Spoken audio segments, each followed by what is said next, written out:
morning. It's a sunny day in Vancouver. How you feeling? Sunshine's making me pretty happy. Looking forward to going out and doing some gardening later. Do you have any plans on this nice sunny day after the lesson? I hope you do. Take advantage of this awesome weather. All right, middle of the week. It's hump day. Woohoo!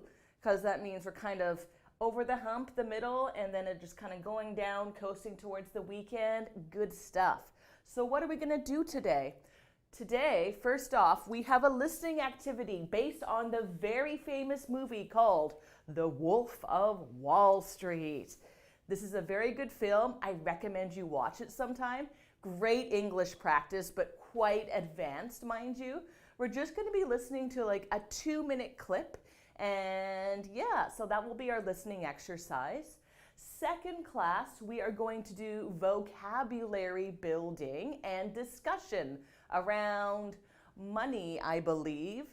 Well, as we know, it is sales pitch week, so we're very money focused this week, aren't we?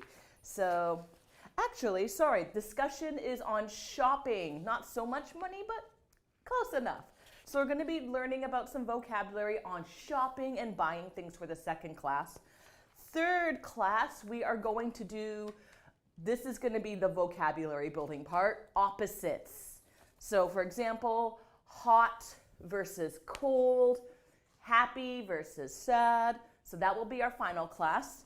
Okay, guys. So who is in the classroom today? Feel free to say hello if you're here. Let me know who's here today. All right, so are you guys ready? Let's get started. So, like I said today, we are going to be doing a listening exercise called The Wolf of Wall Street. Has anybody ever seen this movie before? So, like I said, this is an American movie, very famous. And it features a very famous actor called Leonardo DiCaprio. You might know him from famous movies like Titanic or Catch Me If You Can. So now this is about, all right, hello, good morning. And someone needs me to turn up the volume of my mic. All right, let's see what I can do. Just give me a moment.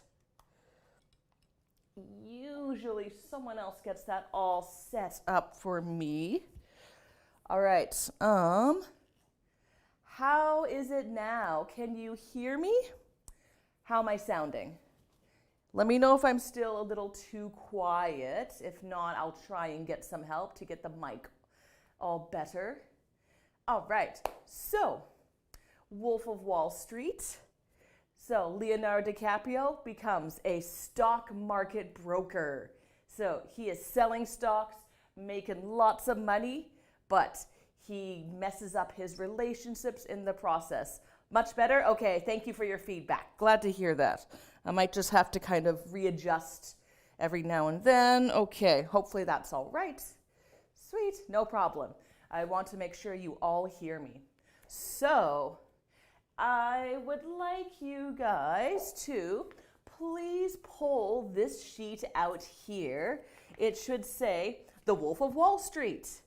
And we are going to be starting with, let's go over the vocabulary first. Get the tough stuff out of the way. Well, not super tough. All right, so we got 1, 2, 3, 4, 5, 6, 7 new words that are going to pop up in our listening, or maybe you know them already. So let's take a look. First word we have is upside. All right. So upside is a noun. So what does upside mean?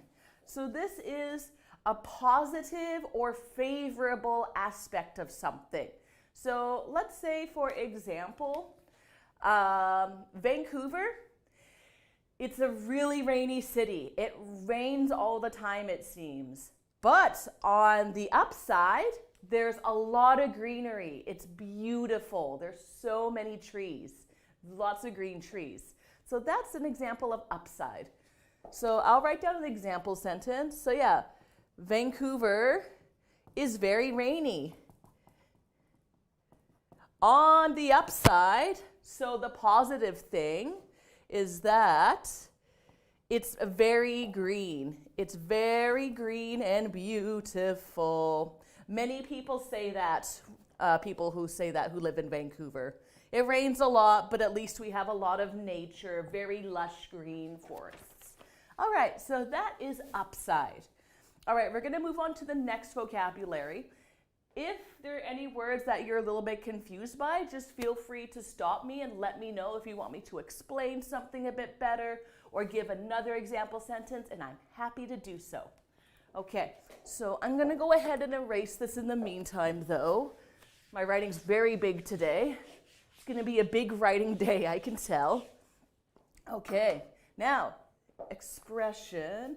Actually, okay, so I'm gonna write upside here because I think this is a good word we use often. Now, ring a bell. So this is an expression. So here's a little bell. Ding, ding, ding, ding, ding. Not a very good looking bell, I know. So to ring a bell means to be reminded of a distant memory or something that sounds familiar. So for example, you might have two people talking and maybe they're talking about a band. So like say, I listened to Nightwish. This is one of my favorite bands. I listened to Nightwish yesterday. And then this person, maybe they're not too sure, or maybe they're like, oh. So you could say, Nightwish, eh? That rings a bell. It sounds familiar. That rings a bell. So basically, this person is saying, oh, okay, I've heard the name Nightwish before. Sounds familiar. Now, on the opposite side of things, maybe you don't remember. So this person here, maybe they're singing, okay, not singing. So they say, I listened to something super obscure.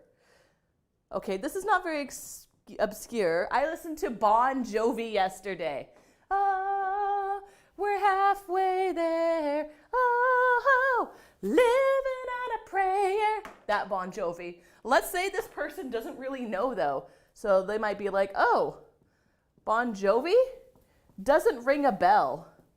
So that means I don't really remember or know who you're talking about.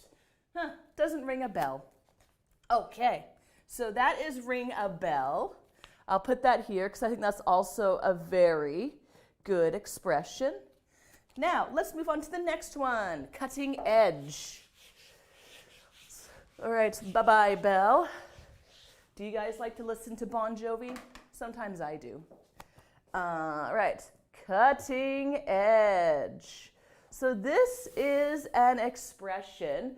Literally, a cutting edge is like the sharp end of the knife, like this part here. So this is the cutting edge, literally. But usually we're not talking about the cutting edge in this sense. We're talking about it as kind of like the latest, newest thing in technology. So for example, NASA, okay, sorry, it's supposed to be a big A. NASA, you know, big space company. So NASA uses cutting edge technology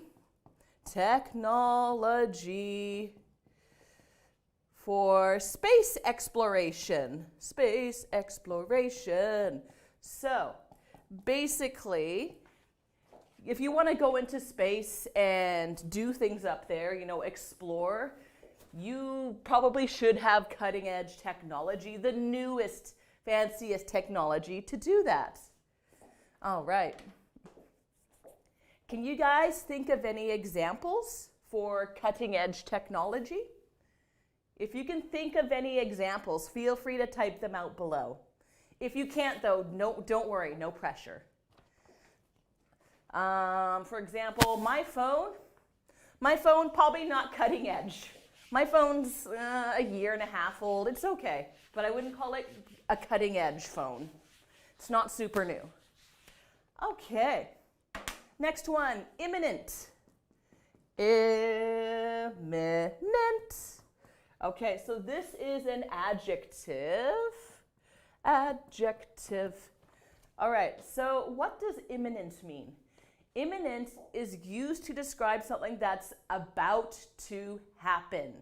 So, for example, let's say we were, maybe not the nicest example, but let's say there's an earthquake and then there will be a tsunami after. So, after the earthquake, after the giant earthquake,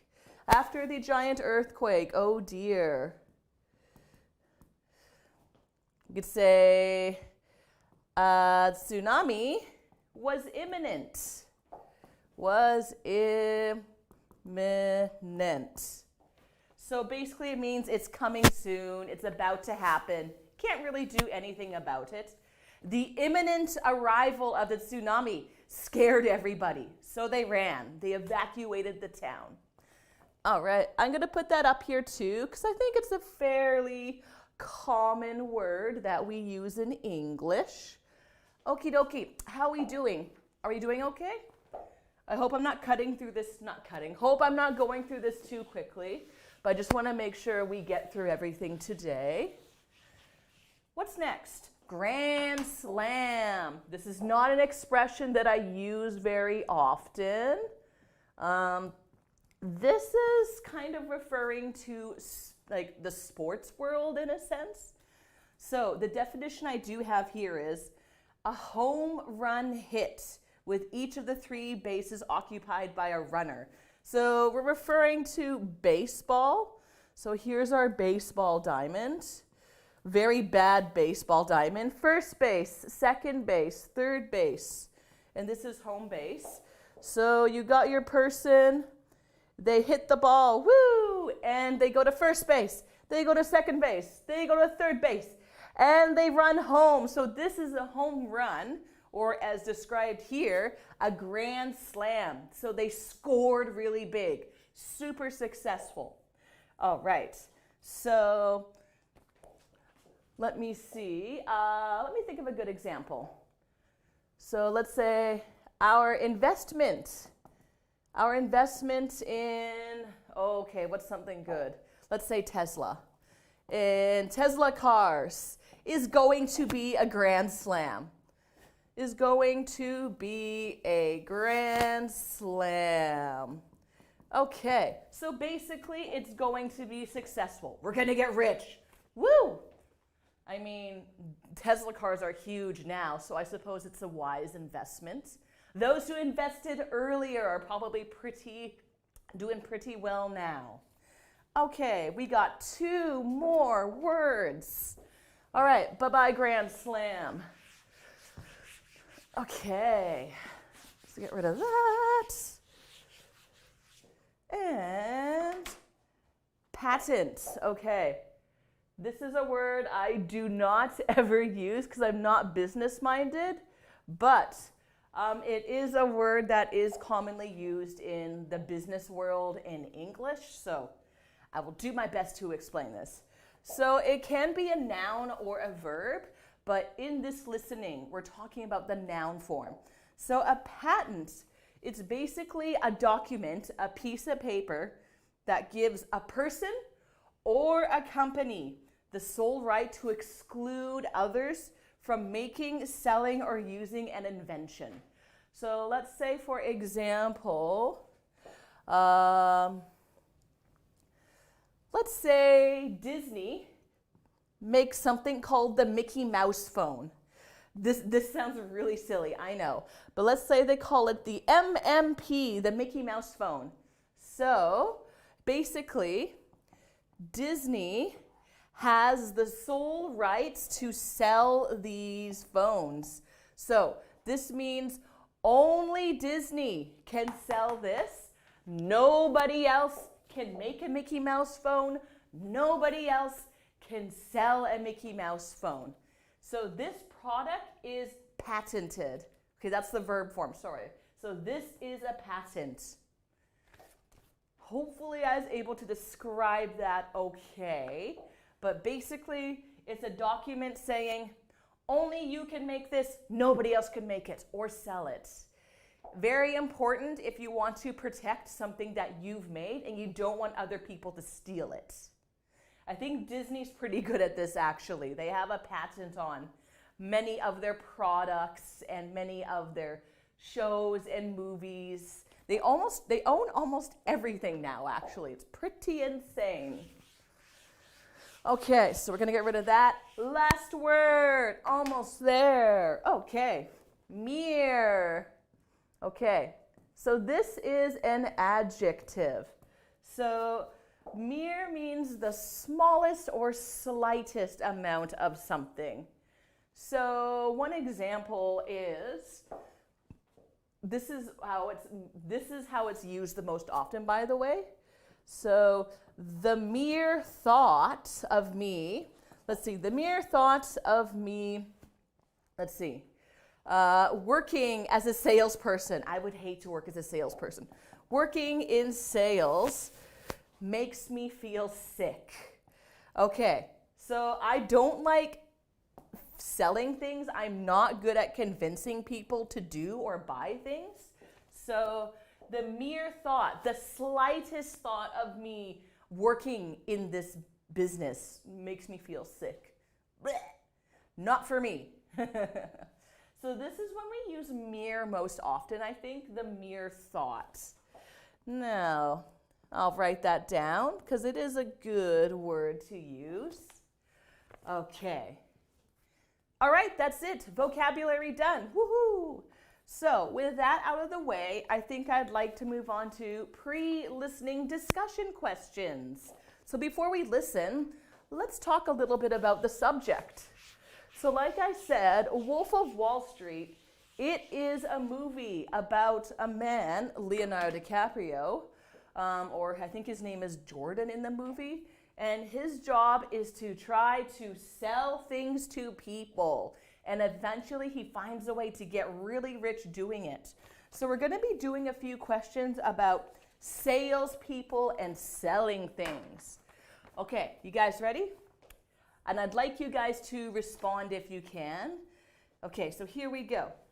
So question number 1. What do you think of salespeople? Do you trust them?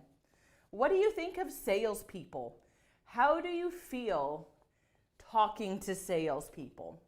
So obviously a salesperson, is someone who sells things. So it could be someone, selling cars, or sometimes people who come to your door to sell things, or maybe when you're shopping, you see a guy demonstrating a knife and he tries to sell you these knives or forks or whatever they're selling.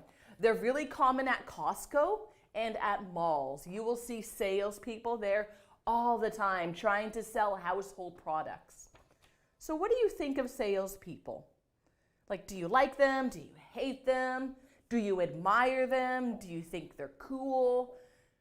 So I'd like you to type out your answers below and let me know. Now there's no right or wrong answer. It's your own opinion.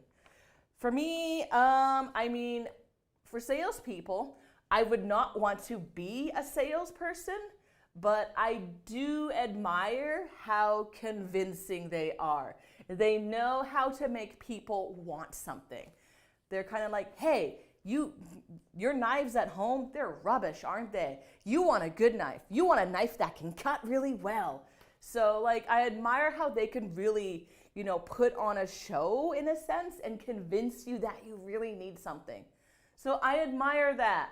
But sometimes I find them too aggressive and I don't like that. Sometimes I just want to walk away because I don't want to buy something. Well, usually I don't want to buy something. I'm just here to get my groceries and go. So yeah, salespeople, I do find them a little bit aggressive sometimes. I don't really like to deal with them, but they're not harmful, I guess. So yeah, do you guys have any thoughts on this? Definitely let me know. It's always much more fun when people give me their thoughts instead of just me giving my own thoughts and nobody talking to me. Always sad when that happens. So yeah, let me know. Salespeople, yay or nay? Okay, just gonna grab a swig of water. It's super hot today. I'm gonna be drinking a lot today, just a heads up. Oh yes. I'm already halfway done this bottle and I'm just starting the day. Whoo-wee. Okay, I don't see anything coming in for the first question. That's totally fine. I'm gonna move on to the second question. If you are typing out the first question, that's totally okay. Just keep typing away because I'd love to read out your answer. Okay, question number 2. Okay, this one's tricky. What is the most effective sales strategy that you know of? Okay, so do you know what a strategy is? So a strategy, it's similar to a plan. It's a way to make things work better in a sense. So for example, maybe you have a strategy for studying English. Your strategy might be, okay, every night, 8 o'clock to 9 o'clock, I'm gonna sit down, listen to some music, and practice my English vocabulary. And then every morning, I'm gonna listen to an English radio program for half an hour. So that's your strategy, that's your plan in a sense. So what is the most effective sales strategy that you know of? If you have any ideas, just let me know in the comments. I don't really know. The one thing I can think of is that salespeople, one of their strategies is that they ask your name, and after that, they use your name a lot. So for example, if I'm walking in the store and I walk by somebody who's trying to sell a vacuum cleaner, they might be like, hey, how you doing? And I'll be like, oh, yeah, I'm okay. And then the salesperson will be like, oh, what's your name? And I'll be like, oh, it's Melanie. And they'll be like, nice to meet you, Melanie. So Melanie, I've got a great deal for you today. This amazing vacuum cleaner here, and it's only $70. Now, Melanie, let me tell you, this is gonna change your life. So when salespeople do that, they use your name a lot. And that is a strategy that sometimes works, apparently. That's the only strategy I know for salespeople. If you have any other strategies, let me know in the comments. Okay, and finally, number 3. Have you ever been in a high pressure sales situation? Okay, you guys know what high pressure is, right? So high pressure. So literally high pressure, think about a pot of boiling water. And okay, so the water is cold, but as it gets hotter, steam might rise, and then let's say you're trying to hold it down, but the pressure is going to build and build and build, and eventually, pop! The lid is going to come off when the pressure gets very high. So this can work with high pressure salesmen. Basically, they're going to be like, hey, you want a new car, right? Your old car, it's not going to be good. No, you want this car. Come on. I will give it to you for like $15,000. Such a good deal, right? You know you want this. Wait, don't go. Okay, you know what?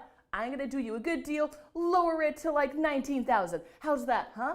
So high pressure, they just keep going and going and going at you, and you're trapped. You can't get out. Has this ever happened to you before? You could say yes or no. And if it has happened to you, when did it happen? What was the person trying to sell you? I'm trying to think if I've been in this situation. I don't think I have very often. Actually, when I went to a gym, they tried to sell me a membership. That felt very high pressure to me. So I went to the gym, walked around, they gave me a tour, and then they were like, okay, so it's gonna be $80 a month for a membership, And just like, whoa, that's kind of expensive. Like, oh, but if you think about it, it's not that expensive. And they just try to get me to buy this stupid gym membership that was expensive. And yeah, the sales lady, she was like a very high pressure sales lady. Eventually I got up and I walked out because I just couldn't afford it. Yeah, so that's happened to me once at least, probably more. Let me know in the comments if this has ever happened to you, if you've been in a high pressure sales situation. Okay, so I'm not seeing too much action on the board today. That's fine. So what we're going to do now is we're going to do the listening exercise. So what I'm going to do is play a video clip, or I guess in this case a sound clip, from this movie, The Wolf of Wall Street. So before that, I think we're going to just quickly go over the comprehension questions so you know what information to look for. Alrighty. So I'm going to erase this ugly, ugly drawing. Okay, so here's the situation. There's no video, so I'm going to quickly draw the situation out on the board. So our main character, so this is Leonardo DiCaprio, and his name in the movie is Jordan. And he works at a sales company. I don't think he's on Wall Street yet. This is earlier in the movie, I think. And so he's calling someone to make a sale. Okay, so I'll just put him in a tie anyway. And the person on the phone he's talking to, his name is John. So he is a potential client. So Jordan here, okay, yeah, it is Jordan. So Jordan, he is the salesman. And he's trying to sell something for John. So this is what the clip is going to be about. All right, so hopefully you guys kind of got the idea. This is what's going on. So the voice you're going to hear the most is going to be Jordan. He's the one that you're going to hear him going blah, blah, blah, blah, blah, blah, blah, buy my thing. Okay, so I'm going to erase this. And I'm going to write down the questions. So we got 5 comprehension questions. These are questions I want you to try and answer when you listen to this sound clip. Okay, so number 1. What did John mail the company about? So, what did John mail the company about?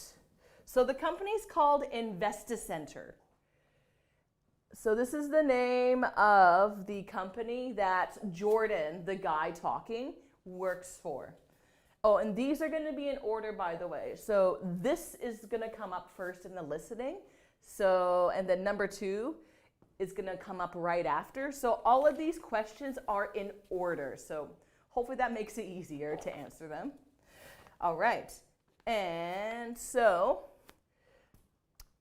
this is a keyword I want you to listen for. So listen for Jordan to say like, oh, hey John, so you mailed us about blah, blah, blah. So make sure you listen for this word, mail. And number 2, why did Jordan, the salesman, so why did Jordan call John? Call John. Okay, so this is going to be kind of a shorter answer. It might be tricky to get this, but I think you guys can do it. And number 3, what is Aerotime International? Aerotime International. Okay, so we got capital letters here. Sounds like it's a company name, but what kind of company? So listen carefully. When you hear this name, Aerotime International, try to listen, but what do they sell or what do they do? And question number 4, what does Jordan tell his clients to judge him on? What does Jordan tell his clients to judge him on? to judge him on. Judge him on. Okay, so the key word I want you to listen for is judge. This is going to be closer to the end of the listening, but listen for this chunk of information here, okay? He's going to judge me on blah, blah, blah. And question number 5. Okay, I think I might have room to write it down. I'm going to write it down here. Actually, too squishy. I'm going to write the question down later. Okay, so at the very end of the video, what does Jordan thank John for? He's going to be saying, John, thank you for blah, blah, blah. So at the end of the video, when Jordan says thank you, listen to what he's thanking his client for. Okie doke? All right, so this is the information I want you to try to find while listening. So, and feel free to type out the answers anytime during the class. If you can't get all the answers the first time, it's okay. We're going to listen a second time, and we can probably even listen a third time if need be. So it's from a movie. He's going to be speaking really fast because he's a salesperson, but I think you'll be able to do this. Okay, so I'm going to turn on our sound system, and hopefully you guys can hear. If you have trouble hearing, though, let me know. And I can read out the script, which is not as nice, because I think it's better if you listen to the movie clip itself.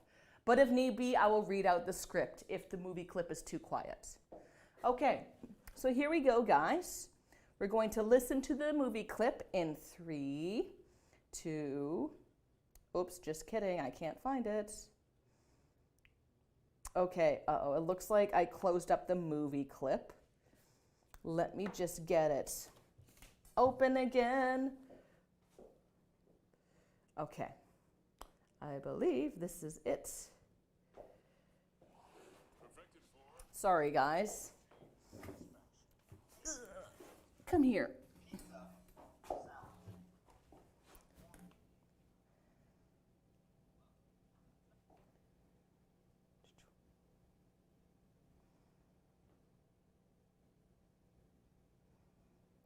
Okay.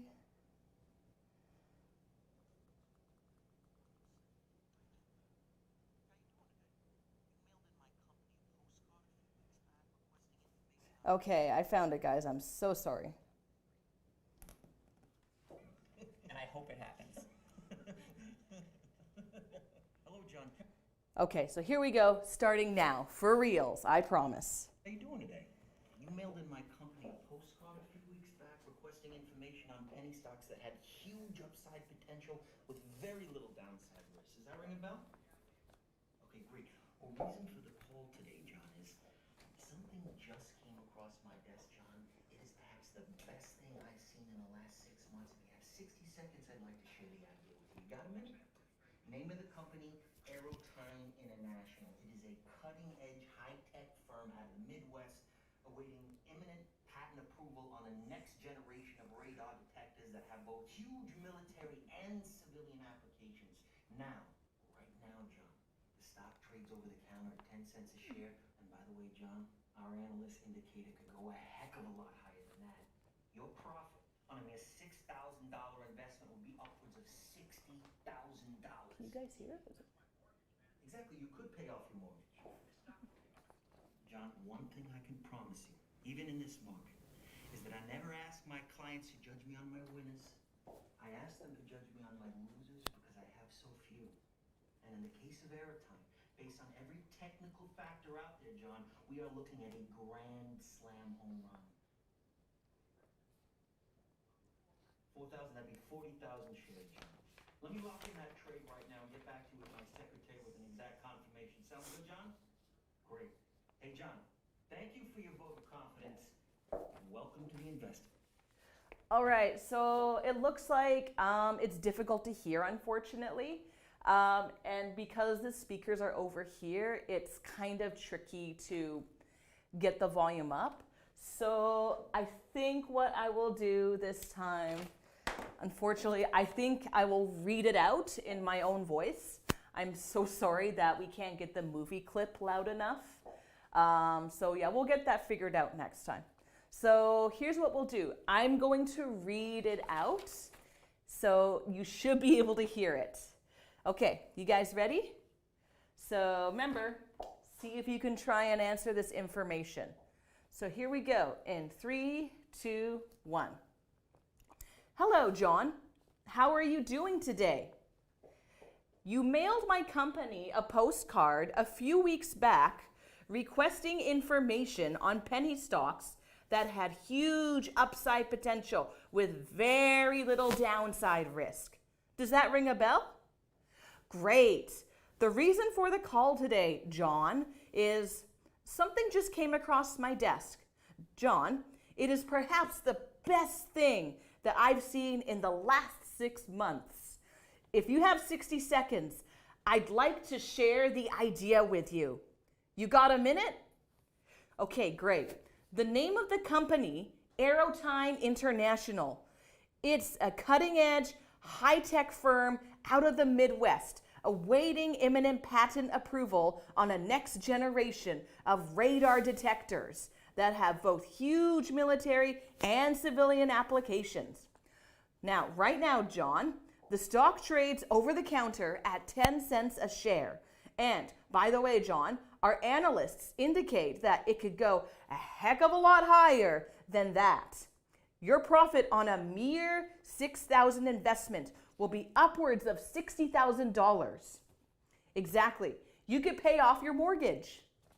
John, one thing I can promise you, even in this market, is that I never ask my clients to judge me on my winners. I ask them to judge me on my losers because I have so few. And in any case of Aerotime, based on every technical factor out there, John, we are looking at a grand slam, a home run. $4,000. That'd be 40,000 shares, John. Let me lock that in the stock trade right now and get back to you with my secretary for an exact confirmation. Sound good, John? Great. Hey, John, thank you for your vote of confidence and welcome to InvestiCenter. Okay, guys, was that better? Tell me, were you able to hear that? I do have the microphone right next to my mouth, so I think you should have been able to hear that. So hopefully that was A-okay. All right, sorry again about the fiasco with the speakers earlier. All right, let's see what we can answer. Let's try number 1. So, number 1, what did John mail the company about? Did you guys get an answer for this one by chance? I'll read out the first paragraph again. See if you guys can get the answer for this. Hello. Oh, check my speaker volume. Okay. All right. I'm not 100% sure how to do that, but I will see what I can do. Looks like we're having speaker volume issues today. All right. So I'll come back over here and let's see if I can fix this.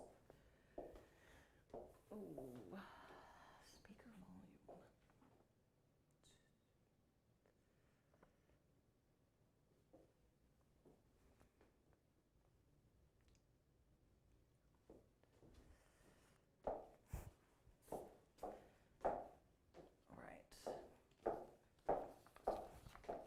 Okay, let's do a little readjustment and see if things get fixed up.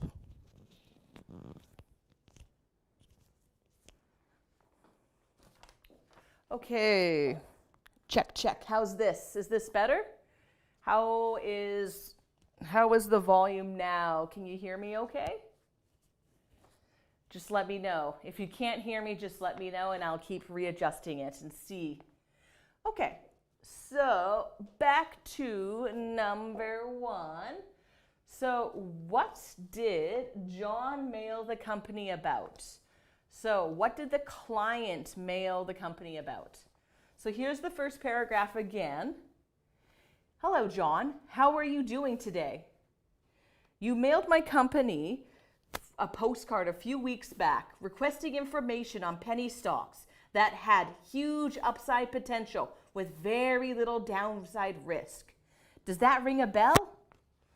Okay, so did you guys hear the answer? All right. 1 second. Oh, looks like comments are not going down. Sorry, guys. I got to scroll down these comments manually. Here we go. Alrighty. Okay.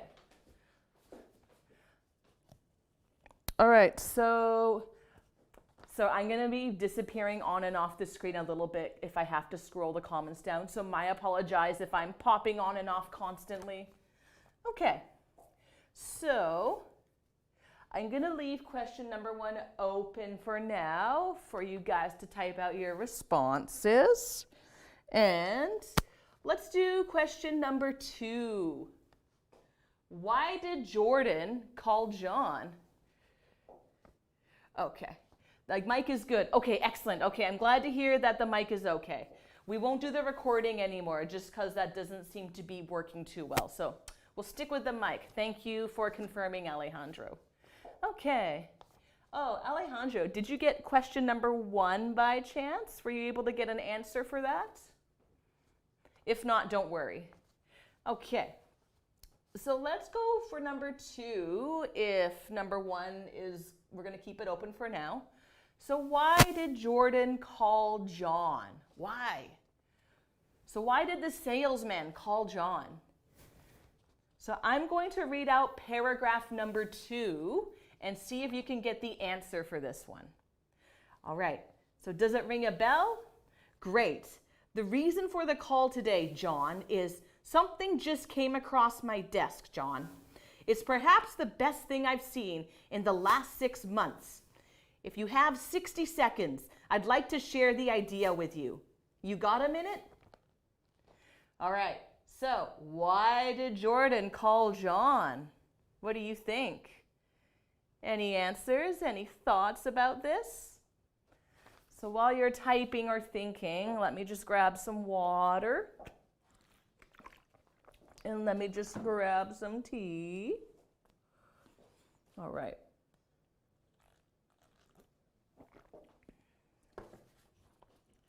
Okay. So I'm not seeing answers coming up for number 1 or 2. So number 1, the answer I was looking for, basically, so what did John mail the company about? I'm going to write the answer out in blue just so it's easier to read. So basically, John, the client, he mailed about, he was requesting. So John was requesting. I'm not sure. I think it's about, oh, okay, never mind. Okay, got an answer from Alejandro. Okay, it's an idea for investment. So yeah, you do have the right idea, Alejandro. So basically, John was requesting information on penny stocks. So that's basically an investment. So yeah, it was requesting information on penny stocks. All right. So that was the answer. So you're very close, but very good stuff. Thank you. All right. And did you get any answer for number 2 by chance? No worries if you didn't get the answer, but if you have an idea, feel free to type it out. Don't worry if it's correct or incorrect, no shame. Okay, so I'm going to leave number 2 open for the time being. And let's do question number 3. Okay, so number 3, what is Aerotyne International? What is Aerotyne International? Okay, so I'm going to read out the 3rd paragraph, and hopefully you guys can get an idea of what it is. Okay, here we go. The name of the company, Aerotyne International, It is a cutting-edge, high-tech firm out of the Midwest, awaiting imminent patent approval on a next generation of radar detectors that both have huge military and civilian applications. Okay, so that's a long sentence. You don't have to write out the entire thing. So just give like a short answer, a basic answer for what Aerotyne International is. All right. And not seeing any answers for number 2 yet, but that's all right. So basically, Jordan called John because he wants to share an idea. So Jordan wants to share an idea. Okay, actually, okay, now that I think about it, an idea for investment, maybe that was you answering number 2. Sorry, Alejandro. So if that was for number 2, then yeah, you were totally correct. And I see we got an answer for number 3. Yeah, so it's a company to make radar detectors for the military. Good. So yeah, it's a company that makes radar detectors. And apparently not just for the military, but also for civilians. Now, do you know what a radar detector is? I actually wasn't too sure about this, so I had to look it up before class because I'm not super tech savvy. But apparently a radar detector, it looks a little bit like a black box, and you know, it has some buttons and stuff on there. And you put this in your car. So the idea is that it is supposed to help you avoid getting a speeding ticket. So you might see this if you're driving. Definitely happens here in Canada. I'm not sure about other places around the world, but this here is something called a speed laser gun. So what happens is you have your police officer, and they are checking to make sure cars are not speeding. So it detects the speed, and maybe it's like, okay, this guy's going 60 kilometers an hour. Okay, good. But if a car is going too fast, so let's say the speed limit is 60, and this car is going like 150, and then it's gonna go off like beep, beep, beep. And the police officer can be like, whoa, no you don't. And then it's gonna try and catch this guy and give him a ticket. So the idea is that this radar detector can go in here. Then the driver knows that this guy is up ahead. So the car can slow down. So maybe the car will slow down. Okay, it's going 150. So it was 150, now it goes down to 60, and it's like, oh, okay, this is fine. So that's what a radar detector is. Hopefully I explained that okay. Hopefully you got the idea. Okie dokie. Sweet. Okay, good job, guys. 2 questions left. I'm going to erase the first few because we're running out of space. Okay, okay. And, okay. Number 4. What does Jordan tell his clients to judge him on? All right, so, what does Jordan tell his clients to judge him on? Actually, it looks like we're coming up to the end of our time. Sorry, I didn't realize that, guys. So, we're going to finish the rest of this in the second class. But for now, I'm going to give you a 10-minute break, and we're going to see you in a little bit. So, have a break for 10 minutes, go grab a coffee, go relax, do what you got to do, and we will see you soon. Bye-bye.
you got to relax a little bit.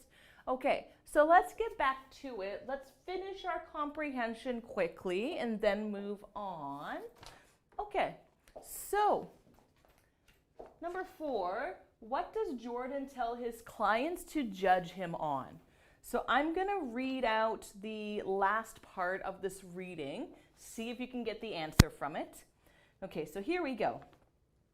John, one thing I can promise you, even in this market, is that I never ask my clients to judge me on my winners. I ask them to judge me on my losers because I have so few. And in the case of Arrow Time, based on every technical factor out there, John, we are looking at a grand slam, home run. All right, so did you guys get the answer for number 4? Did you get that key word, judge? So he says, don't judge me on this, judge me on what? See if you guys can type out your answers anytime.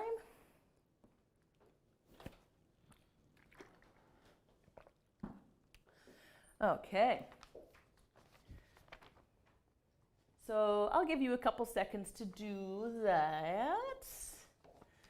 If you didn't get the answer, you can ask me to repeat the reading one more time. That's totally fine. Okay. Now, let's do number 5 as well. So I'm going to read out number 5. So what does Jordan thank John for? What does he thank him for? All right. So I'm going to read out the very end of this reading, and then we'll be done. All right, so here's number 5. 4,000. That'd be 40,000 shares, John. Let me lock in that trade right now and get back to you with my secretary for an exact confirmation. Sound good, John? Great. Hey, John, thank you for your vote of confidence and welcome to Investor Center. Okay, so that was the last one. So what did he thank John for? What do you guys think?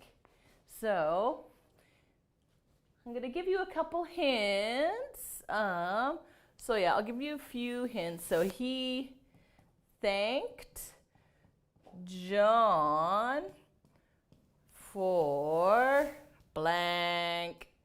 So I'll let you fill in the rest there. And for number 4, so what does Jordan tell his clients to judge him on? Sorry, I was supposed to write the answers in blue. I forgot. So Jordan says to judge him on.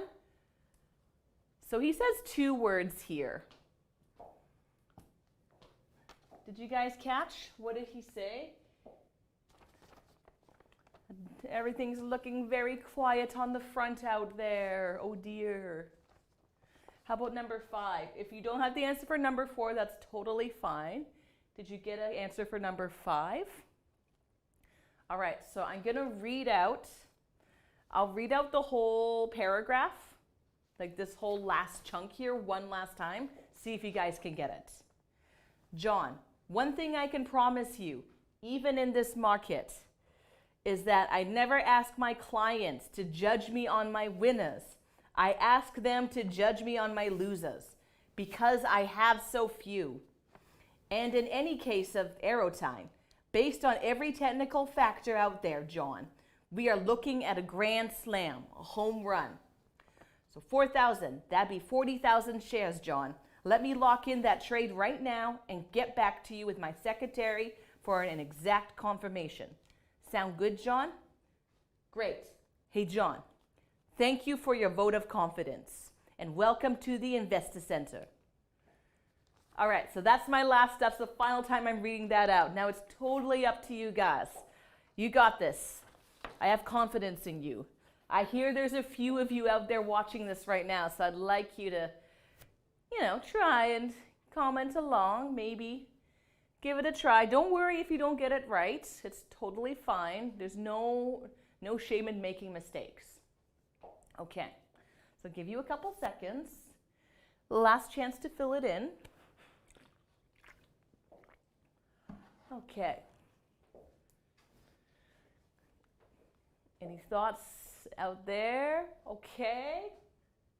So Jordan says to judge him on his, don't judge me on my winners, judge me on my, yes, losers. You got it.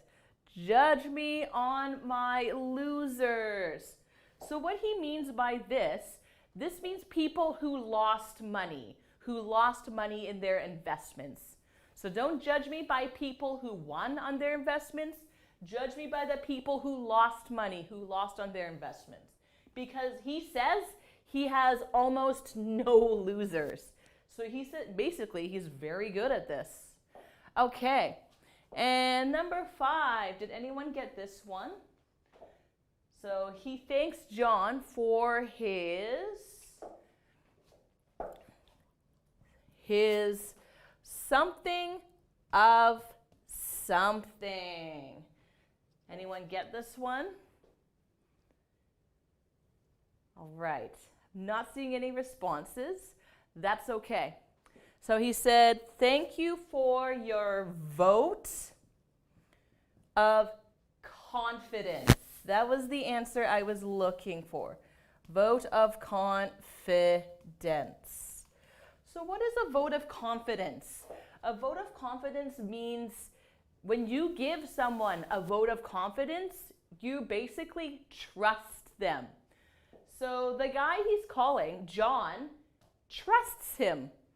He gets John's approval. So he's won a client. So sometimes people say this when they're they're trying to become president or prime minister. And so they say, thank you for your vote of confidence. Thank you for believing in me, trusting me. That is a vote of confidence. Okay, guys, good stuff. Well done. All right, so I think we spent enough time on the listening.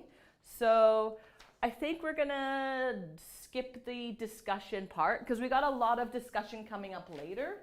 What I would like to do instead is I would like you to take out this sheet, please.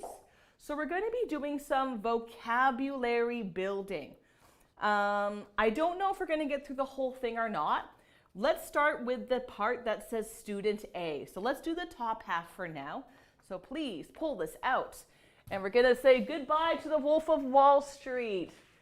Farewell to the stock markets. It's a dangerous game to play, apparently. Some of my family's very interested in stocks, though.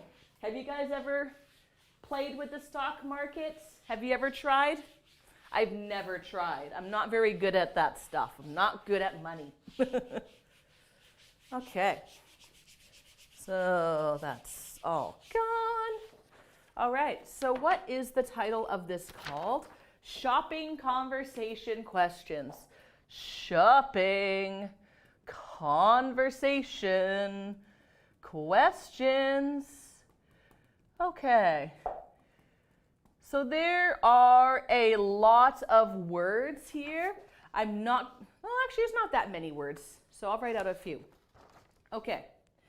So this is going to be A, vocabulary building, and B, a discussion. 2 in 1. Woohoo! So this should be fun and interesting. So as you can see, we're talking about shopping. Do you guys like shopping? Do you guys ever go shopping? What do you go shopping for? You can type in your answer. Me, I go shopping. I go food shopping. It's kind of boring. Yesterday, I went book shopping. I went to a bookstore and I bought a book about wildflowers. So yeah, I love shopping for books. That's my favorite thing to do. Okay, so I'm going to write down the words that we are going to be playing with today. Prefer, e-commerce, haggle, loyalty, supermarkets. What else do we have?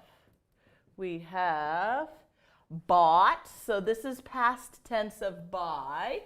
Spend. Faulty. Sales. And credit card. Okay, credit card. So we got 10 words here. Okay, now, some of these words I think you guys know, like sales, credit card, spend, like that's easy. Now, are there any words up here that you do not understand? If there are any words you do not understand, please type them out and I'll explain them for you. Because I don't want to explain every single one because I don't think I need to, but there might be like 3 or 5 that I have to explain. So let me know which words you're like, I don't know. Just type it in and I'll explain it, okay? I'm going to choose a couple just to make sure. So prefer. I think you might know this one, but prefer means to like. So usually like something more than the other. So for example, which do you prefer, dogs or cats? For me, I prefer dogs. Which do you prefer, living in a house or living in an apartment? I prefer living in a house because there's a big yard I can hang out in. So that's prefer. And okay, so e-commerce. So this refers to, so E is electric. So like email, e-transfer, e-commerce. Basically, it's shopping on the internet. Amazon, eBay. I can't think of any other sites right now, but there's a lot of these shopping sites online. So basically, you're buying things online. Haggle. Okay, this is a good one. I feel like this could be a new word. So haggle is when you're trying to argue the price of something. So let's say you want to buy a thing. And let's say it's, I don't know, $100. And so here's the salesperson. And you're at a market somewhere. And so you're like, how much? And he's like, $100. And so you're going to be like, too expensive. What about $50? And then he's like, no way. You know what? I'll give it to you for $90. And then you're like, come on, how about $60? And then he's like, okay, $70? This is my final offer. Okay.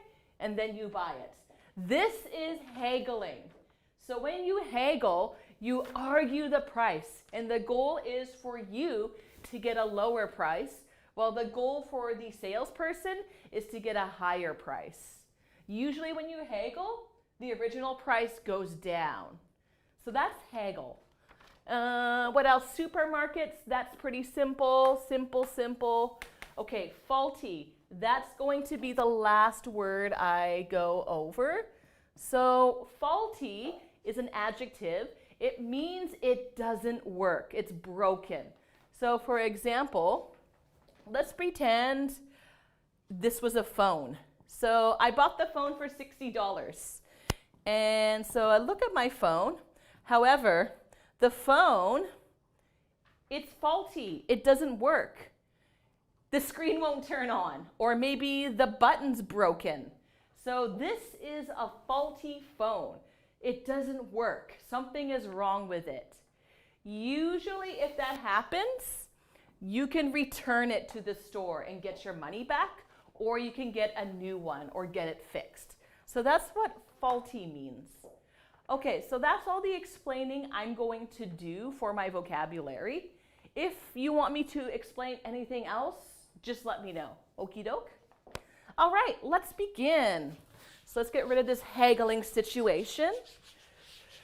All right, and let's do number 1. Okay, so this relates to the word we just talked about. So question number 1 from side A. Have you ever taken back anything to a shop because it was blank? Okay. So I'm just going to write out part of the sentence because it was, okay, so this is going to be an adjective. So have you ever taken anything back to a shop because it was, okay, so which of these is an adjective? I think we only have one adjective here and we just talked about it. So what's the answer? I'll give you a hint. So let's say I got a phone, brand new phone, and then I take it home and, wait, it's not turning on. It's broken. There's something wrong with it. Okay, I have to take it back to the store and get a new one because this phone is, it's broken, it doesn't work. We just talked about this word. It's in this list here. So what's the answer? The answer is, okay, I'll do the first one for you. Faulty. Okay, so we got faulty off the list now. So the question here is, have you ever taken back anything to a shop because it was faulty? Has this ever happened to you? So I'd like you to type out a response to this. Oh, sorry. Okay, I was too fast. June Kim, thank you so much. Faulty. Yes, you got it. Okay, I will wait longer next time. I'm sorry. Thank you. Excellent. Yes, so faulty is the answer. Welcome to the class, by the way. Woohoo! So, have you guys ever taken back something because it was faulty? Has this ever happened to you? So you can say yes or you can say no. If you do say yes, can you tell us what was it that you had to take back? Was it a phone, a laptop, a vacuum cleaner? So has this ever happened to you? You took back something to the store because it was faulty? I don't know if it's happened to me. I cannot think of any specific time where this actually happened. It happened once, but it was with food that went rotten. We don't call food faulty, so okay, that doesn't count, sorry. But yeah, please let me know if this has ever happened to you. And I'd love to read out your answer. Okay, so let's do question number 2. When you go shopping, do you pay by cash or blank? Okay, this one I feel like is going to be pretty easy. This is going to be a noun. So this is one of the words I didn't explain because I think you all know what this word is. So what's the word that's going to fit in here? When you go shopping, do you pay with cash or with, what do you think?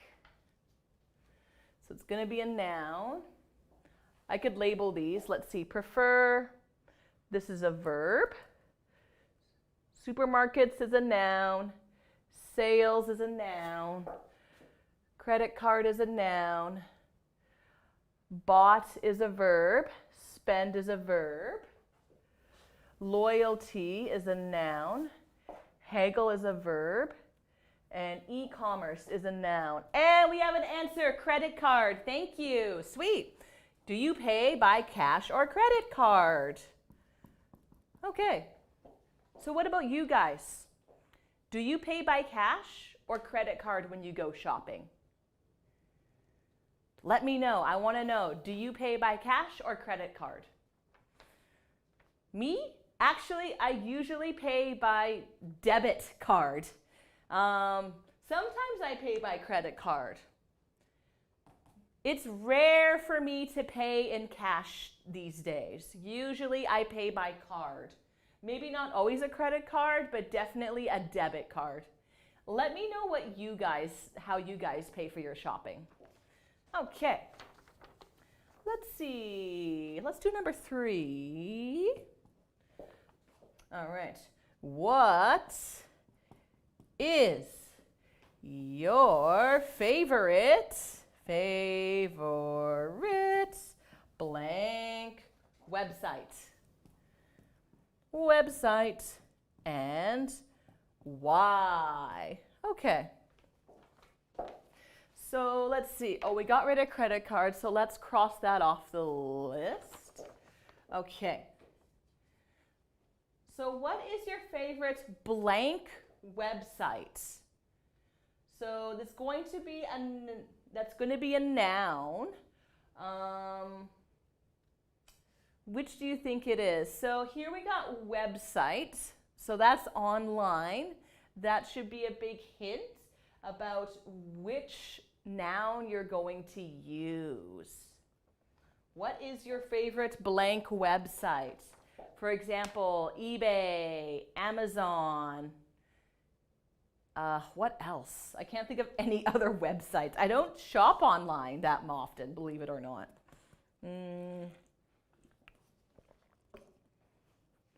Any thoughts, any ideas? What is your favorite blank website? Type in your answers now. Don't be shy. Okay, while you guys type it out, I'm just gonna get rid of number 1 and number 2. So get rid of that. Number 1, number 2. And I'm gonna write out number 4 in the meantime, but please answer number 3 if you can. I would like to see someone answering number 3. And we'll put number 4 up here. How do you feel about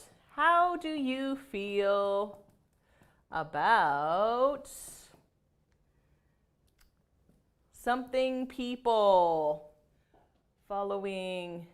All right. Excellent. All right, so I see an answer for Amazon. Amazon is not up here, but I think you're answering the discussion question, which is great. So the answer I was looking for here was e-commerce. E-commerce, but very good try. Thank you. Okay, so your favorite, June Kim, is Amazon. All right. So I think Amazon, okay, oh, you got it, sorry. Okay, I jumped the gun again, sorry. Thank you, you got it, e-commerce, and you like Amazon? Amazon's the only one I use, so I'll say Amazon's also my favorite. Right on, many people love Amazon. Cool, thanks, good job. Okay, so number 4, this is a very good question. This is my favorite question. How do you feel about blank people following you and helping you when you shop? So how do you feel about blank people following you when you shop? So what do you think is going to go here? All right. Oh, and we got another answer from Alejandro. My favorite e-commerce website is AliExpress. Oh, I forgot about AliExpress. Thank you. Okay, that was, or is it all? Yeah, AliExpress. Okay, I can read. Very cheap products. I've never shopped with AliExpress, but maybe I should try it. I've only done Amazon, so I'll try AliExpress next, maybe. Excellent.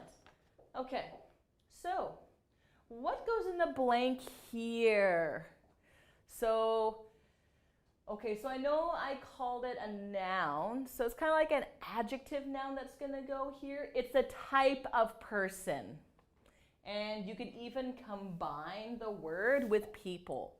So, how do you feel about blank people following you around in the shop? All right, so let's pretend we're in a clothing shop. And here I am. Maybe I'm looking at some nice clothes. And then here's a person. And they work here. So this is a worker. And then I'm like, hey, can I help you? And then I'm like, oh, I'm just looking, thank you. And then maybe I go over here and look at something else. And then this person comes again. They're like, how's everything going? You finding everything okay? And I'm like, yeah, I'm good, thank you. And then I go over here, and then they follow me again. So what are these people called? People who are in a store. They're selling something. So they are called a something person or something people. What do you think is going to go here? I feel like this one should be fairly straightforward. Any ideas? Any thoughts? I don't want to jump the gun again and give away the answer before you guys type it in, so I'll wait a little bit longer. Excuse me, choking on my tea. Blah. All right, guys. So what do you think the answer is here? Going once, going twice, going 3 times. And the answer I was looking for was sales. Salespeople. Okay, so salespeople, people who try to sell you things. Now, they're in clothing stores. They can be anywhere in any store. So, how do you feel about this situation? How do you feel about salespeople constantly following you around the store, talking to you, trying to help you? How do you feel about this? Do you like it? Do you hate it? Does it make you feel uncomfortable? Or does it make you feel welcome? Let me know what you think about this situation. For me, I really don't like this at all. I really don't like being followed by salespeople. I just want to shop in peace. I don't want people talking to me. If I need help, I will go to the salesperson and ask for help. When you first enter the store, I understand, like, hello, can I help you with anything today? And then at first it's okay, but later on, if they do it too much, okay, yeah, you said it's uncomfortable. Thank you. I feel the same way. Totally uncomfortable. I really don't like it. Ugh. They need to stop.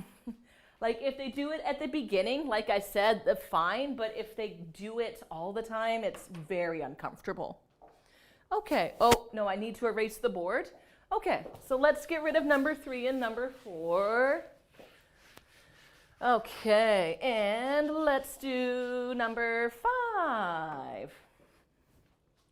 Okay, number 5. This is a bit of a funny one. Okay, can you name a few blank?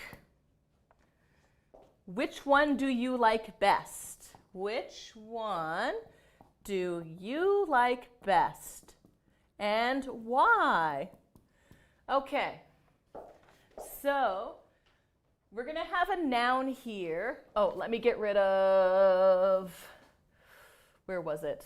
We got rid of sales already. Okay, so from this list of words, we're going to have a noun, but notice we have few.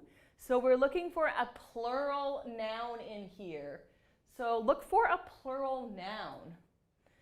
Can you name a few blanks?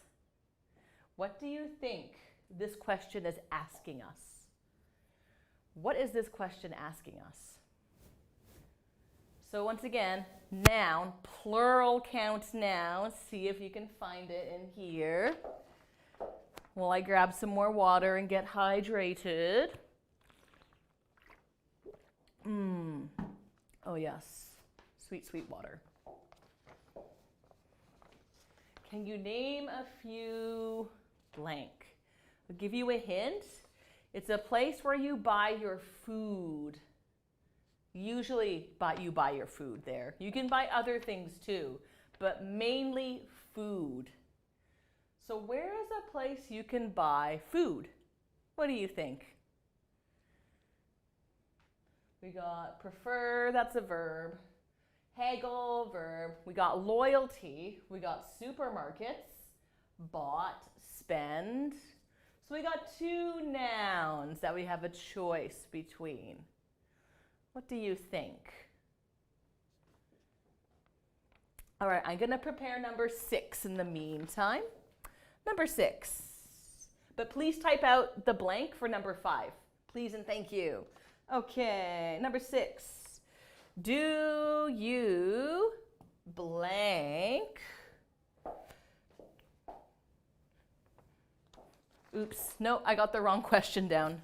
That was number 7. Jumping ahead of the gun. Okay. What was the last thing? What was the last thing you blank for someone else? Why did you buy it? Why did you buy it? Did you buy it? Okay.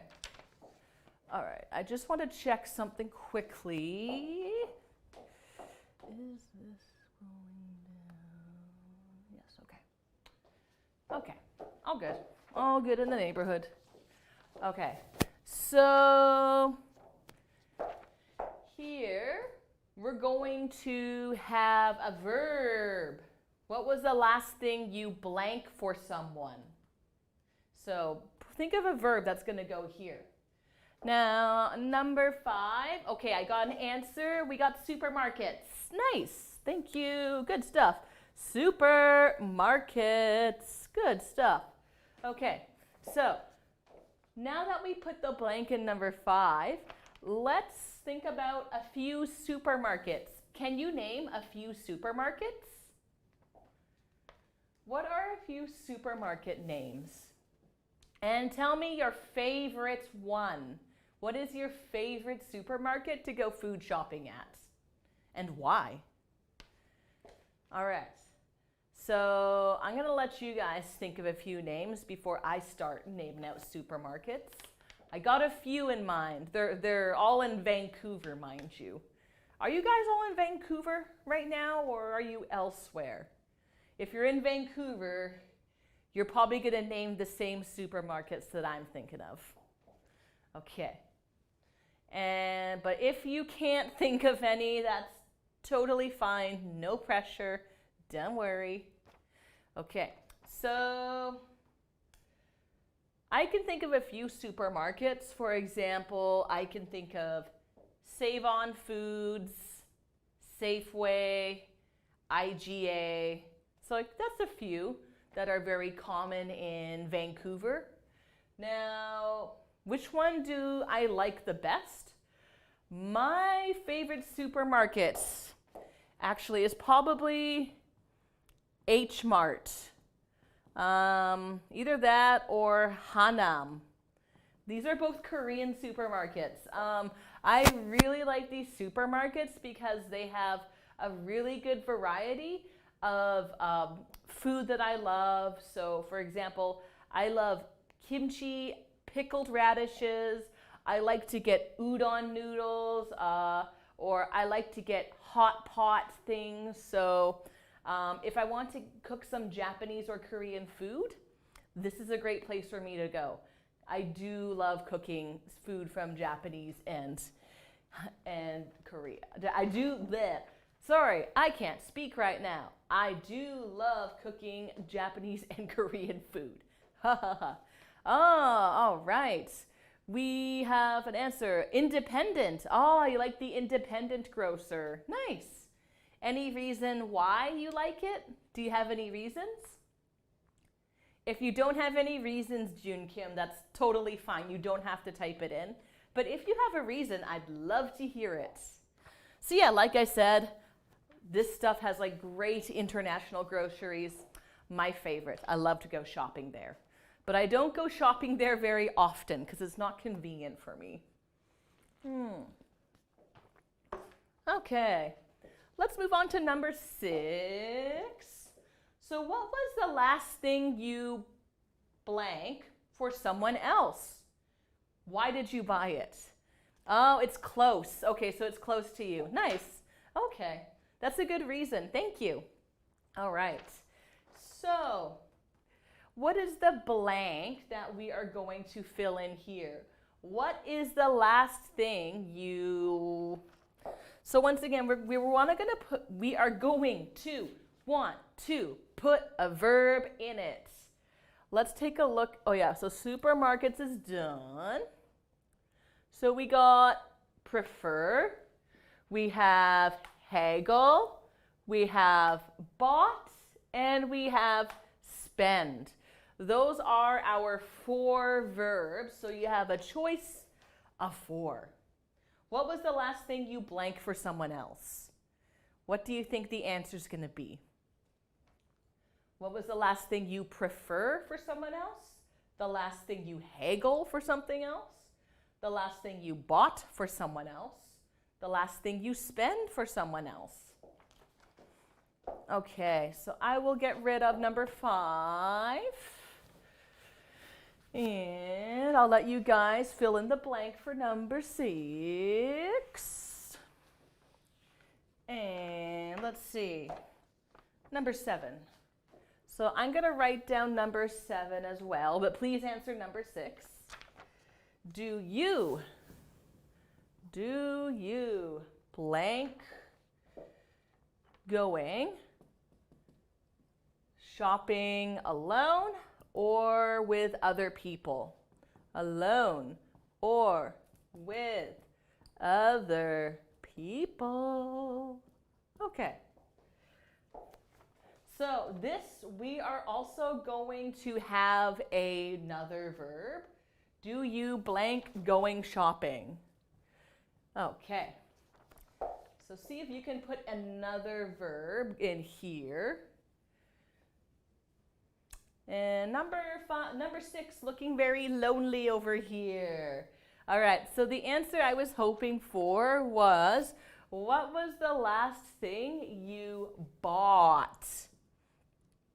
What was the last thing you bought for someone else? Okay, so what was the last thing you bought for someone else? Not for you, but for someone else. What was it? And why did you buy it? So I'd like you to answer this question here. You might have to think back. For me, the last thing I bought was a pastry for my husband. I bought him a lemon square. So I bought it because my husband loves sweets. He loves pastries. So I thought it would be nice to give him a little treat. How about you? What's the last thing you bought for someone else? So let me know your answers. I'd love to read them out. Okay. Is it tricky to think about the last thing you bought for someone? It took me a couple minutes to think about what I bought for someone else. I was thinking, oh, when is the last time I bought something for someone else? It's been a while. Maybe I need to be more generous. Give people things more often. Okay. Alrighty. If you can't answer this, let's see. Oh, sandals for my husband. Oh, that's nice. Ooh. Why did you buy them? Were his old sandals broken? That's a nice thing to do.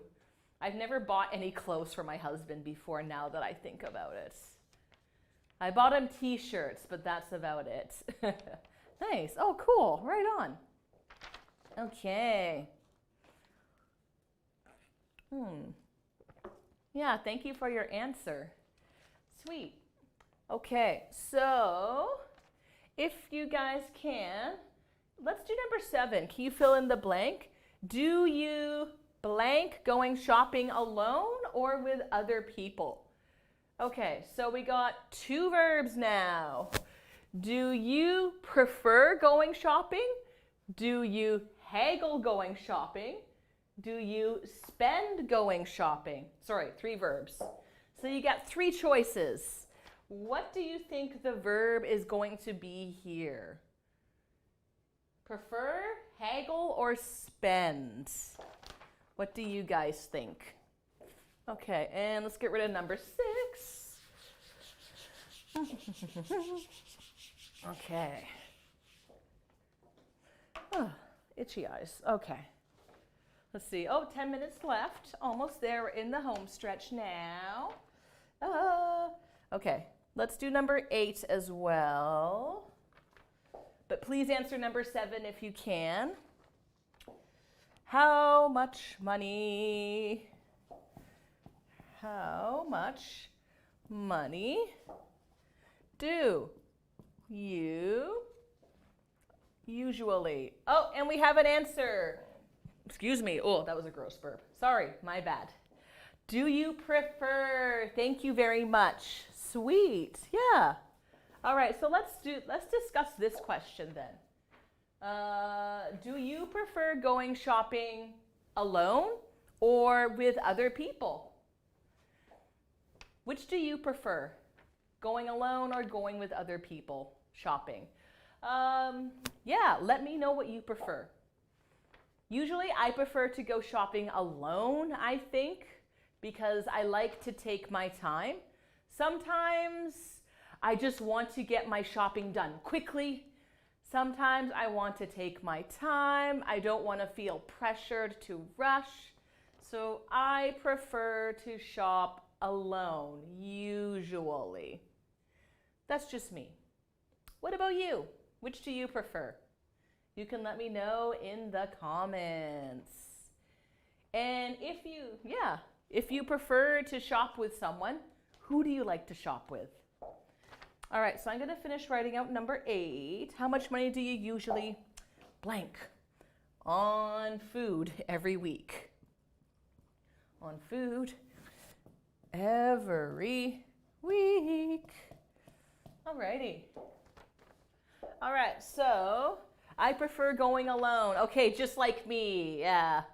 Do our shopping alone, sister. Yeah, it's easier to do it alone sometimes. All right, thank you. Now, number 8.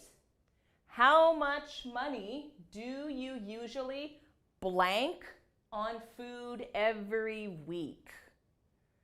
All right, so what's going to be the answer here? What's going to be the word in here? You can probably tell it's a verb. How much food do you usually... Okay, so let's get rid of prefer. We only have 3 words left. All right, we're narrowing it down. We're doing good.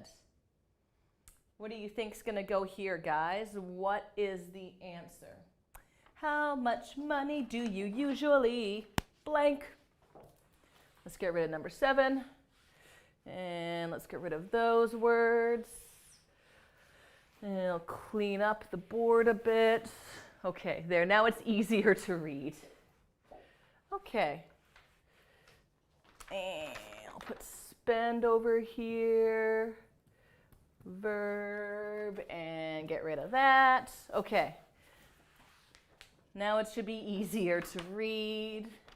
And right. Spend. Yeah, there we go. Thank you.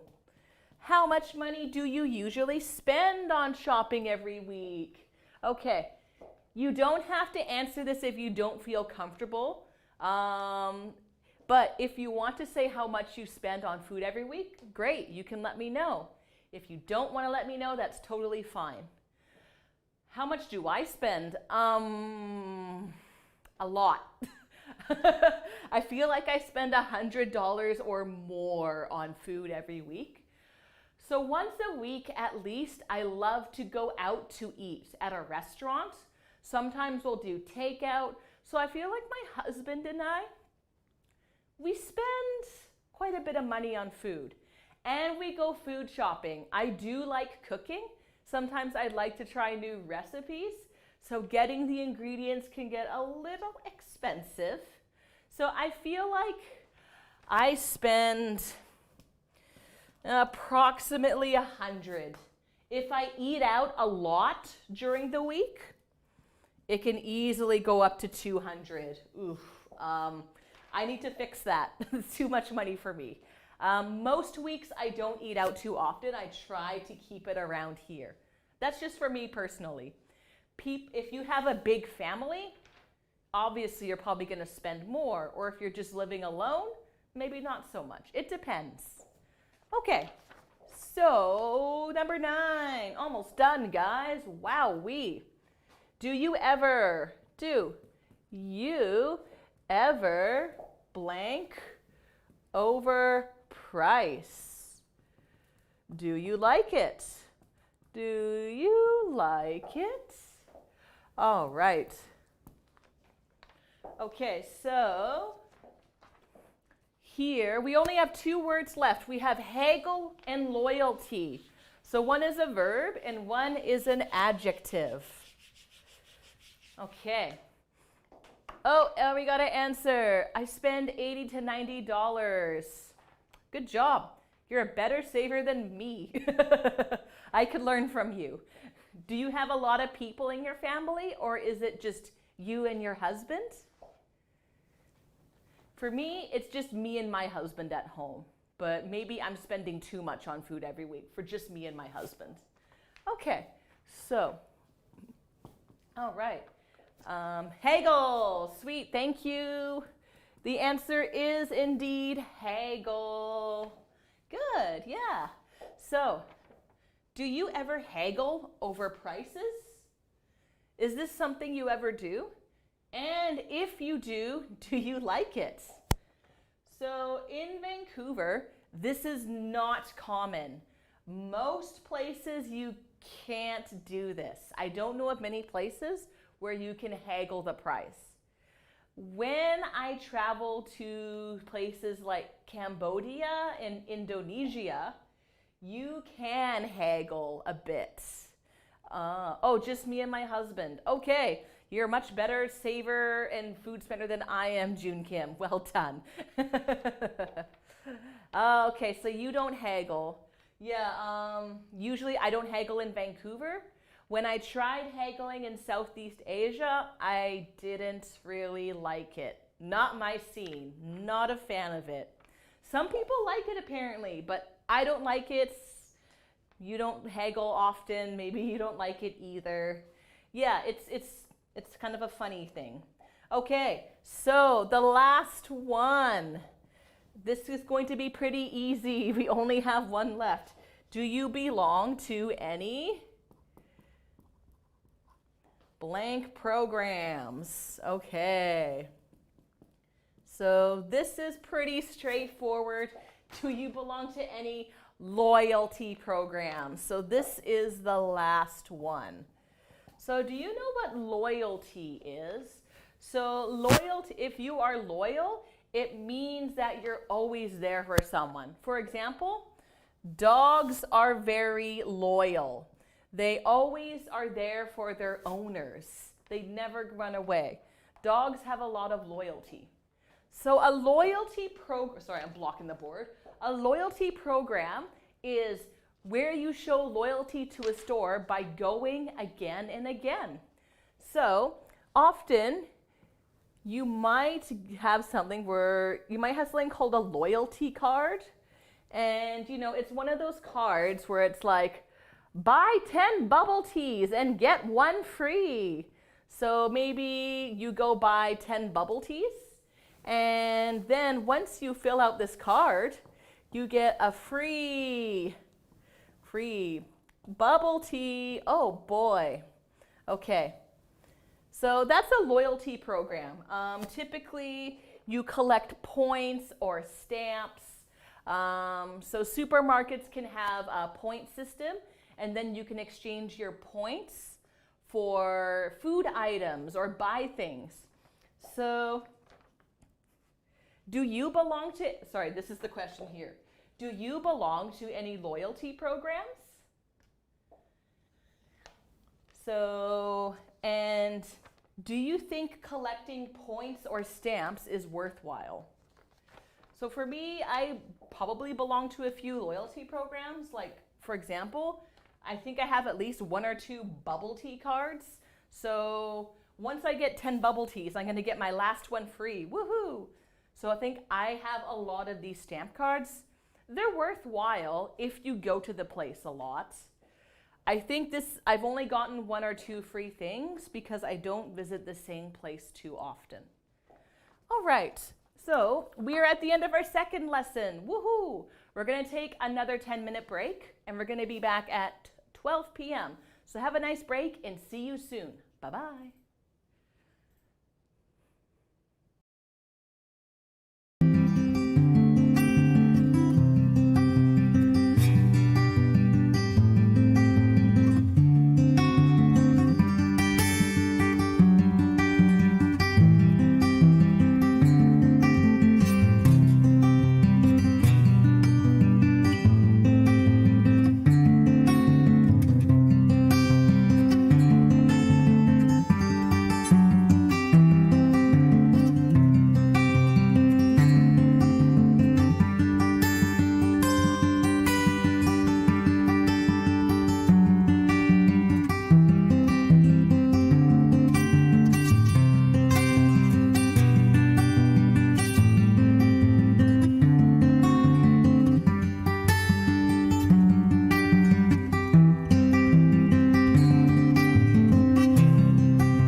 All right, last class for Wednesday hump day. Woohoo!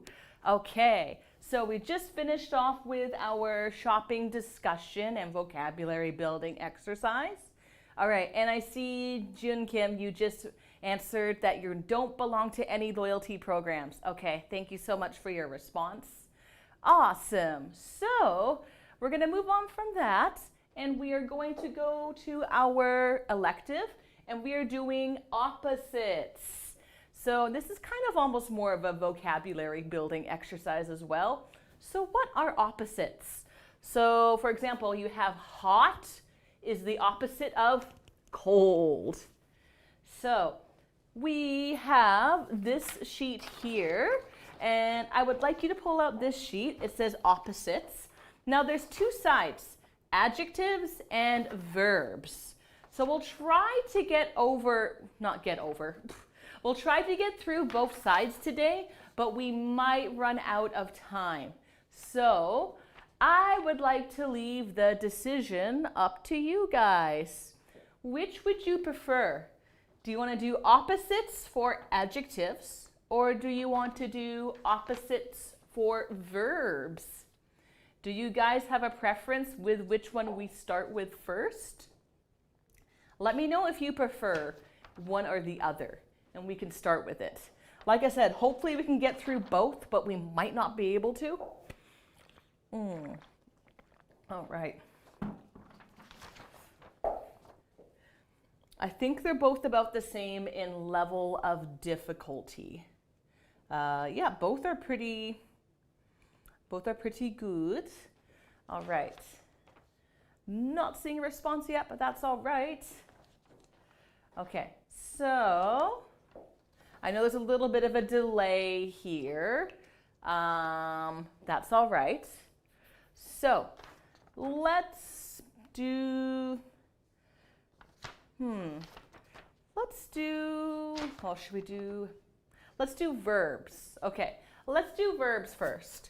So we've got, oh, never mind, we have adjectives. Okay, thanks for chiming in, Alejandro, just in the nick of time. We're gonna do adjectives first, adjective opposites. Okay, okie dokie. Okay, so do you guys have this sheet with you? Do you have this sheet right now? If you have the sheet, I don't want to write out all the words because there's a lot of them.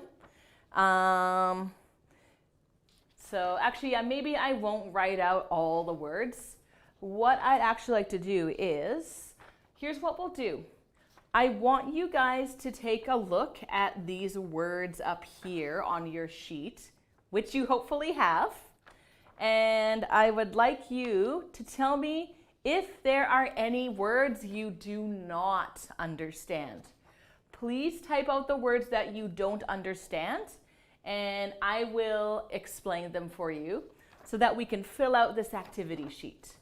Okay, because if you know the meaning of these adjectives, it'll be a lot easier to fill this out as opposed to not understanding what these words mean. Okay, so tell me any words that you do not understand. Okay, I'm gonna choose a few that I think look a bit tricky. So let's start with approximate. Let's do approximate. So approximate, it means like kind of a loose number. Oh, okay, perfect. I'm just explaining that one. Good stuff, Jude, Kim. Okay, so I'm going to give you an example. All right, so let's write down approximate, chronic, crude. Keep typing out any words, guys. You can keep going. I'll just write them here, and I can keep a list so that I know what to explain. All right.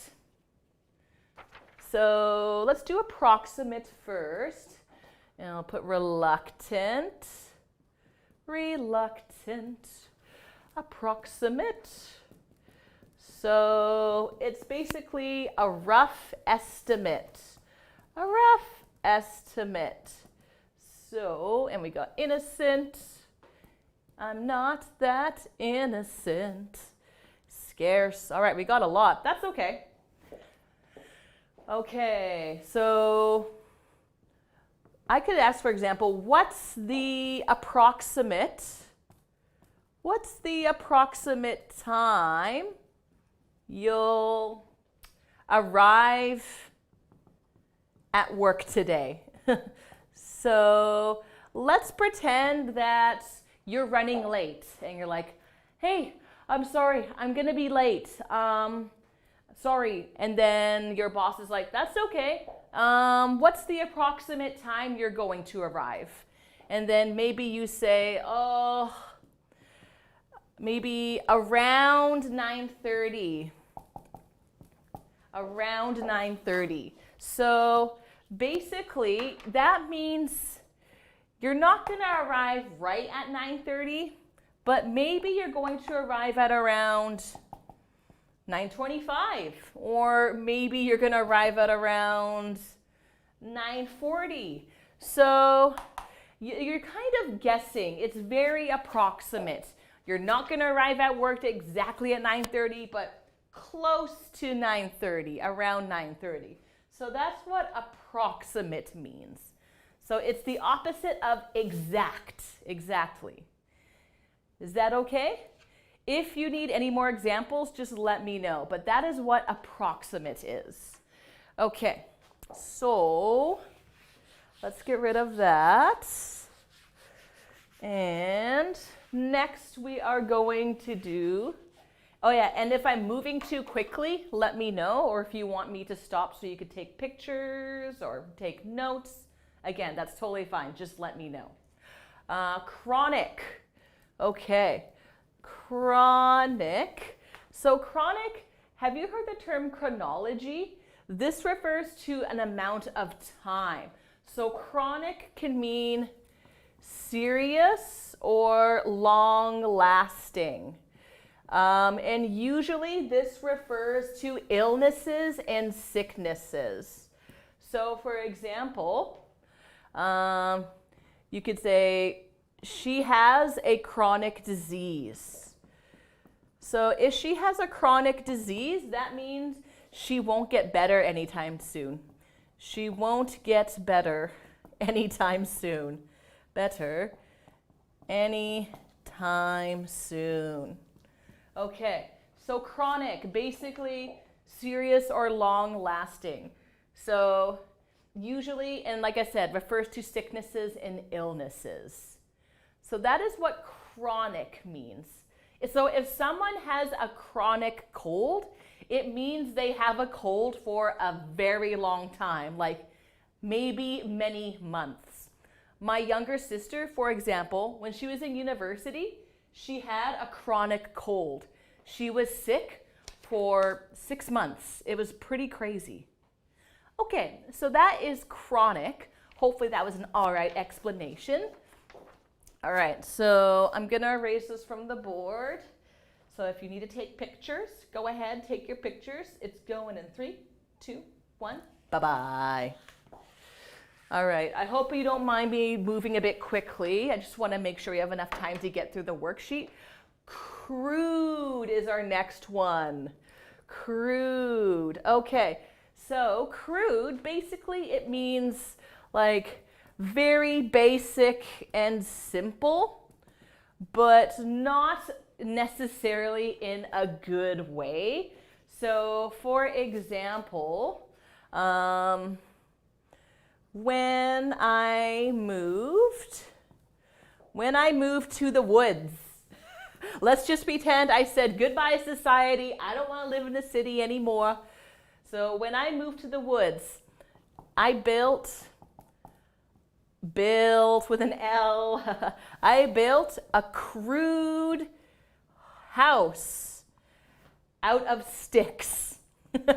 Okay, so basically I built a very simple house out of sticks and wood. This is my house. Here's me living in the woods. So yeah, basically crude, it can mean like very simple, basic, definitely not high tech, not fancy. Okay, So that is crude. Again, if you want to take any photos or get some quick notes down, I'll let you do so. But I will have to erase the board because we're running out of space. All right, it's going in 3, 2, 1. Bye-bye, crude world. You can also call someone very crude. So someone who's crude, like maybe they kind of have bad manners. Okay. What else did we have? Flexible. Okay, I'll put flexible down here. Flexible. All right. So flexible, it can kind of have two meanings, but basically it means like easily manipulated or easy to change. Easy to change. Being flexible is a good thing. So people can be flexible, like for example, like physically, like for example, like, ooh, like if I can touch my toes, ooh, I'm very flexible. But I'm actually not flexible. That's just a joke. I'm not that flexible. But people can be physically flexible, but they can also be like mentally flexible. So for example, maybe person A is asking, when do you want to go eat? So they're asking, okay, what time do you want to go eat? And then person B says, whenever, anytime. I'm flexible. So you could say like my schedule is flexible or I'm flexible. So basically this means like they can go anytime during the day. They got lots of time. They can change their schedule. So that is flexible. All right. So I'll let you go ahead if you need to take any photos or whatever. I'm going to erase the board in 3, 2, 1. She gone. Flexible. Are you guys flexible people? Can you touch your toes? Like I said, I'm not very flexible physically. I can't really touch my toes. Right, and let's see. Approximate, chronic, crude, flexible, reluctant. Reluctant. Okay, so reluctant means not willing to do something. You don't really want to do something. So for example, I'm always reluctant to go for a walk in the rain. To go for a walk in the rain. I don't like the rain. I hate getting wet. It's not my favorite. So I am always reluctant to go walk in the rain. I don't want to do it. I will if I have to, but I don't want to. So that's reluctant. I got a question for you guys. If you can answer it, type it out. I would love to see your answers. Do you ever feel reluctant to do something? Do you ever feel this way? Like maybe reluctant to see certain people or reluctant to do certain chores or anything? Let me know in the comments if you ever feel reluctant to do certain things. This is just a for fun discussion question. All right, if you don't want to answer, that's totally fine. Take your pictures now if you need to. Going to erase the board in 3, 2, 1. Bye-bye. Goodbye, reluctancy. All right. What else? Oh, geez. What's something I'm reluctant to do? Right now, I'm reluctant to find work in a city outside of Vancouver. I don't want to leave my husband and my family right now, so I'm a bit reluctant to find a job outside of the city. I'll stay here for now. This job is good. All right. What else did we have? Innocent. Okay. Innocent. Okay. So when you go to court, all right, so here's the court, and here's the judge, and they have like a thing. And this person is on trial. So they are accused of maybe stealing money. So someone has said like, okay, this guy has stolen a lot of money, apparently. And here you're going to have people, this is called the jury, and they are going to decide if he is innocent. So is he innocent? So that means he's not in trouble. Or is he guilty? That means he is in trouble and he might go to prison. So if he's innocent, he's okay. He can go home.